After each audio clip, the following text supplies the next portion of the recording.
What's good, y'all? This J.C.A. Reactions. I'm John.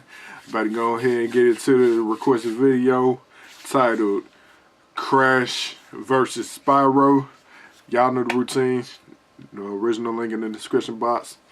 I'm familiar with both of these characters. I ain't really played them when I was coming up, but I am familiar about these characters. But I ain't too familiar where I'm willing to bet on one or the other, so I'm gonna wait till the end of the video. So I'm gonna go ahead and get into the video. So without further ado, about to give out this content circle from me to you. Let's get it.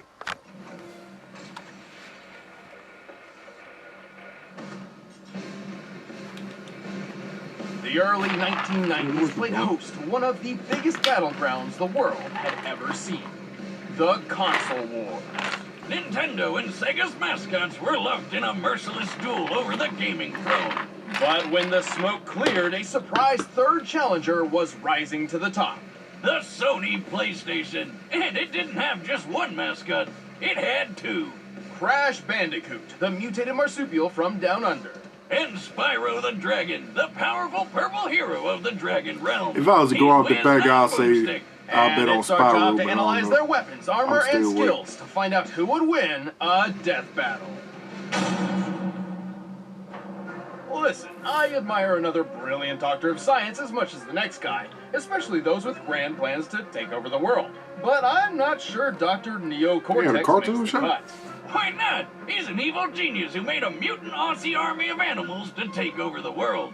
Sure, but when it came time to assign a general for this army, Cortex chose, of all things, a bandicoot. A bando what? You're making that up. It's a real animal. Look. Oh, hey, it's kinda cute. How's that little thing gonna take over the world? With the Evolvo Ray, Cortex did successfully mutate it into a powerful beast. However, when he tried to brainwash the creature, he utterly failed to create his fearsome general. Instead, he got Crash Bandicoot. So Cortex threw him out like trash, and Crash became his worst nemesis ever. I know they had a Which TV is show. super embarrassing, because this Bandicrash is a few snags short of a Barbie. But his physical abilities make up for it. He's got parkour skills like nobody's business. Which is appropriate, as bandicoots are excellent jumpers, similar to their marsupial cousin, the kangaroo. He's got superhuman strength, and can take a big hit and just keep on going, like an Energizer Bunny of pain. Crash can double jump in midair, slide incredible distances, and use Crash Dash to boost his speed. He's also tapped into Mojo, a magic substance that's basically life energy, to enhance his battle techniques. He's got his Norris Roundhouse and Triple Dragon, but his favorite move is the Cyclone Spin. He can even give this move a boost for the Death Tornado technique, though this can leave him dizzy and prone to counterattacks. Still, these brutal moves proved incredibly useful for rescuing his fellow mutant bandicoot girlfriend, Tawna. Oh, why does she look like that? She's like really hot, but also not at the same time? I'm really confused. Is Amber Rose as a bandicoot? While Crash's natural abilities were enough to save her, his future battles with Cortex would require more sophisticated tools. Yeah, like the Rad Copter Pack. He's even got himself the unicorn of motorsports, the Space Motorcycle. What I wouldn't give for one of those.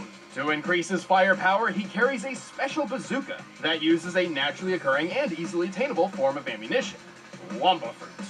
The same kind of fruit shooter that's on his power loader suit from Alien. This completely generic-looking mech. This had to be inspired by Donkey Kong 64. I can't imagine it's a particularly effective projectile. I don't know, Wiz. Remember that time I shot you with my potato gun? You were stuck in a coma for like a month. Wait, what? You told me I lost that month because my time travel wristwatch finally worked. Well, where's Crash getting all this cool tech? He can't be building it all himself. He's pretty dumb. They're all thanks to his kid sister, Coco, who's 10 times the inventor Cortex is. But Crash isn't really dumb. He just lacks communication skills. He actually shows many symptoms of autism. Some people with autism, known as savants, are extraordinarily gifted in particular skill sets, and I think that describes Crash perfectly. While he may not know how to hold a conversation, he is a superb athlete and puzzle solver. Well, I'm sure it helps that he's surrounded by friends who encourage his better traits. Hey, that was a good one. like Aku Aku, his magical mask foster dad, who's basically a god. Lucky bastard. Aku Aku's magical mojo prowess is quite impressive. He's very protective of Crash and will often step in when Crash is in trouble. But not always. Wiz, why can he teleport across dimensions on his own, but can't teleport Crash very far at all? This is as far as I can take us. We'll have to fight our way to the robot's interior and save your sister. Well, perhaps his fatherly intuition is kicking in, encouraging Crash to learn from his own mistakes and become his own man, or bandicoot. Yeah, maybe he's just being a dick. Well, thanks to Aku Aku and his own amazing abilities, Crash has performed some incredible feats while stopping Cortex's plans time and time again. He's strong enough to lift his adopted brother Crunch over his head. Since Crunch is at least twice as big as Crash, that would mean Crash's strength is similar to the world's best powerlifters. His cyclone attack can generate enough force to lift this large boulder and throw it so hard it shatters on impact. Comparing its size to Crash, that boulder must weigh nearly 8 tons. He's also fast enough to outrun polar bears, which can move up to 25 miles per hour. But Crash really shines when it comes to durability. Just look at how well he holds up after taking 112 falling wooden crates to the face. Damn. Huh. Where did they all come from? I bet it's Aku Aku's fault. And he's right back up like it didn't even happen. What a champ. Crash has endured an explosion of 23 crates of TNT all at once, which, given their size, could potentially level a city block. Whoa! And with the help of Aku Aku, he even survived a crash landing from outer space. What the heck is up with his hair? This vessel was likely falling at 17,500 miles per hour, similar to the space shuttle's typical re-entry, which means the force of its collision would be equivalent to more than 2 million tons of TNT. Wait, but why didn't Aku Aku just teleport them to safety? I can't believe we're okay. Oh, are you kidding me, Aku? You know what you did, or didn't do. But what's the saying? Any Crash you can walk away from, right? Plus, given how easy it is for Crash's enemies to lure him into traps, his absurd durability is crucial. Well, Crash isn't perfect, but with his amazing abilities and a little bit of mojo, he's saved the whole world many times over. And after years of this, he even finally learned how to speak. Now let's go home and eat pancakes. Pancakes! You should say stay quiet. Wait, that's it? Sound awkward as Prophecy hell. tells of a special purple dragon born every 10 generations, destined to be a hero of his age. This was the legend of Spyro. But when the ancient Dark Master Malefor learned of this, he swore to destroy Spyro before he even hatched. By the way, there are at least 3 different timelines for Spyro, but we're mainly sticking with the legend He of sure Spyro was on version, Skylines. because he can do pretty much anything I always the other wondered ones how can, they and had that. more. Plus, I think they're all the same Spyro reincarnated anyway, since that's what the prophecy says, and look, that's totally Skylands being made at the end of Dawn of the Dragon. Ahem. Wild fan theories aside, Spyro was saved from Malefor's wrath by Ignitus, a guardian dragon. He decided to pull a Moses and send Spyro's egg floating down a river to who knows where. Okay, why do so many stories start with people just throwing babies into rivers? That's never a good idea. Wrong, Wiz. It worked out fine for Spyro. He was found and adopted by a family of dragonflies. And even without fellow dragons around, Spyro grew up to be a pretty good fighter. He's strong, tough, and makes good use of his horns, tail, and claws. But not his wings. Not yet. Without a dragon's parentage, Spyro remained mostly grounded during his childhood. But he got pretty good at using his head. Like the fun way, not the brainy stuff. You do not want to be on the other end of his charge attack. But one fateful day, everything changed. During a game of hide-and-seek with his quote-unquote brother, Sparks, they got into a bit of monkey business and, in desperation, Spyro unexpectedly breathed fire. This was Spyro's first hint that he was adopted. Hold up, you mean he thought he was an actual dragonfly the whole time? I can think of a few other hints, like, I don't know, anytime he saw his reflection. This revelation prompted Spyro to go on a journey in search of his true home among other dragons. Oh, and Sparks tagged along to help find treasure and protect his dragon brother from harm. Not like he needed it. He's the chosen one, bitch. He's got a bunch of awesome dragon powers. As a purple dragon, Spyro was not limited to just his fire breath. After finding and rescuing 4 great dragon guardians, they each became his teachers in the arts of elemental combat. Ignitus taught Spyro how to control fire and focus it into huge blasts. Voltaire showed him how to use electric breath to stun enemies and toss them through the air. Cyril taught him to freeze foes solid and fire ice shards. And Parador showed him how to use earth breath to split rocks and roll up into a ball. Spyro also honed his physical and chi combat with the martial art of Dragon Kata. Oh, and he finally learned how to fly. About time. Speaking of which, Spyro learned how to briefly slow down time to improve his reactions. Oh, damn. But all Spyro of this might led win, to bro. Spyro learning the ultimate element. The convexity breath. Ether. Convexity. It's ether. No, stupid. Everyone calls it convexity. Oh, okay. Purple dragons like Spyro can use a mysterious energy that is essentially the spiritual life force of the universe. While it's never officially named in canon, lead concept artist Jared Polin has gone on record to clarify its name and properties, and he calls it Ether. Eat that, boomstick. Don't convex me, Wiz. True fans know I'm right. Ether is an extremely powerful element which binds the fates of the living and the dead. With Ether, Spyro pulls from the 4 elements to create energy which, according to Polin, has power comparable to that of an atom smasher. Isn't that the thing that shoots an atom around at light speed for all sorts of sciencey stuff? Yes, they're particle accelerators with a moving photon beam containing 362 megajoules of energy. Yeah, I said that. This beam can slice through a human skull in a nanosecond. Just like what happened to Russian scientist Anatoly Bugorsky when he stuck his head in one of them. Why the hell would he do that? God, being Russian must be hard. Bugorsky took a beam less than a molecule thick through the skull, which obliterated all matter in its path in an instant. While he survived, half of his face around the microscopic hole in his head swelled, peeled apart, and was permanently paralyzed, while he experienced the blinding light he described as brighter than 1,000 suns. Hey, Spyro, what was that about? I don't really know. I just felt like I had to hit it. And when I did, the power of 1,000 suns surged through my body. Just imagine if that beam was the size of Spyro's super breath. No, wait, you don't need to. We've seen what it's like when he killed the Ape King. Of course, Spyro's ether powers have other uses as well, such as curing his fellow dragon Cinder of malforced corruption. Is he shooting ghosts at her? What kind of magic were they smoking when they came up with that? But ether is dependent on a balance between light and dark. Should a purple dragon fall prey to their own anger and hatred, they risk being consumed by dark ether, or nether, transforming into a blackened, rage-filled form. Spyro's a really nice guy, but as Dark Spyro, he lets loose. He's stronger, faster, and way more violent. Unfortunately, when Spyro's consumed by dark ether, he cannot return to his old self on his own. But with friends like Sparks and Cinder at his side, he's always found his way back. Through the power of love. Right, Spyro? You gotta believe! With all these powers at his claw tips, Spyro is a force to be reckoned with.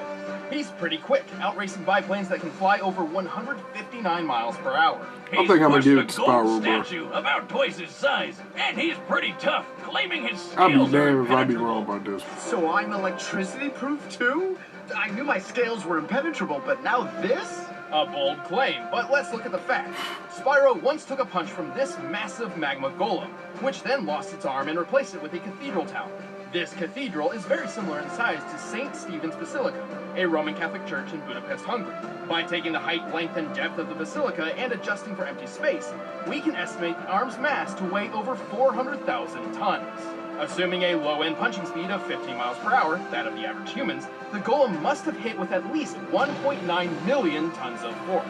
And after getting all these powers, saving the dragons, and defeating the Dark Master himself, Spyro tapped into ether one last time to literally pull the exploding planet back together. What? How the hell? How? I'd say a mix of the power of love, magic of friendship, and a smidgen of prophetic destiny. Wiz, I want a pet dragon more than anything. It's a sad sight, Sparks. Another noble warrior falls victim to the plague of love. Just look away. All right. right, I got my bet on Spyro. Let's end this debate once and for all. But first, let me tell you about the mascot of good food, Blue Apron. I still got my money on Spyro. I'll be damned if I'm wrong about this.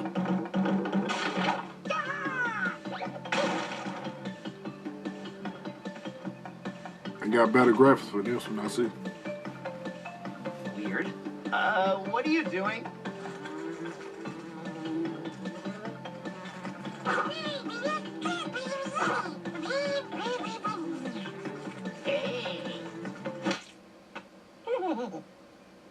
Sparks!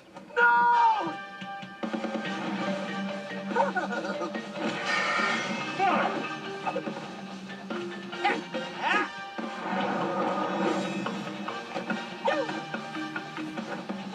He got Converse on, nigga. I just noticed that shit.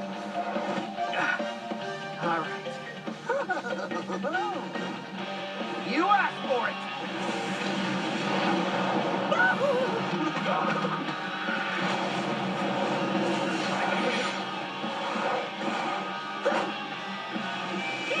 And that boy fast as hell.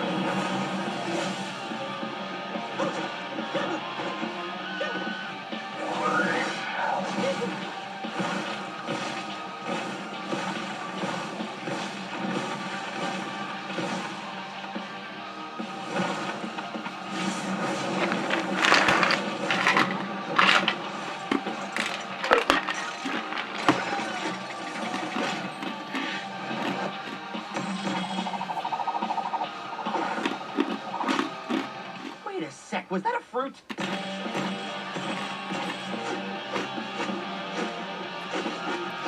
If he become Dark Spyro, he ain't gonna be able to go back.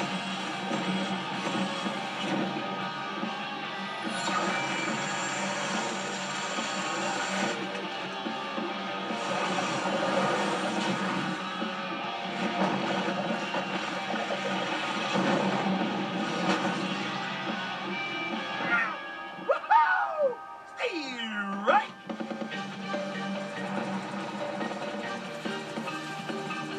Where do you keep finding these things? But then again, you know what? He is able to take hits, so damn. Fuck it, I still got on Spyro. I'm done with this.